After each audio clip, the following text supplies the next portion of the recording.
Hello everyone, good evening তোমাদের সবাইকে। তো আজ বিকেলে সব কাজ সেরে নিয়েছি, আর এদিকে দেখো বাবু আর ওর পাপা কিন্তু চলে এসেছে। সঙ্গে নিয়ে এসেছে 1 কিলো কাতলা মাছ। বাইরে বেরিয়েই দেখে ফ্রেশ কাতলা মাছ বিক্রি হচ্ছে, তাই 1 কিলো নিয়েও নিয়েছে। আর গেটের কাছে দিয়েই আমাকে ফের আবার চলে গেলো যে মাছ ভাজা হয়ে যাবে, তখন ফোন করে ডেকে নিও।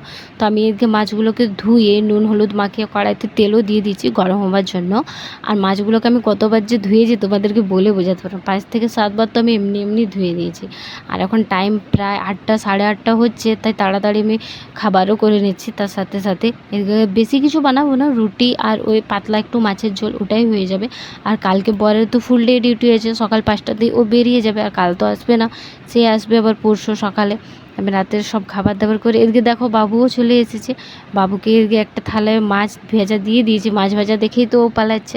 আর এদিকে আমাদের দেখো সবাই খেতে বসে গেছি। খাওয়া পরে তো আবার কুলোরে জল না ঢাললে তো আমাদের রাতই কাটবে না।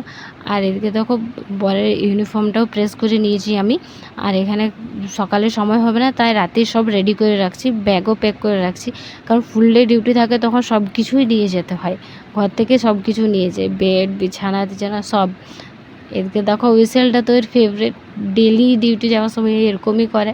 আর এদিকে দেখো ব্যাগ প্যাকের সময় তো এই তো ইম্পর্টেন্ট জিনিসটাকে কিসে ছেড়ে যাবে, ওই আগে ব্যাগ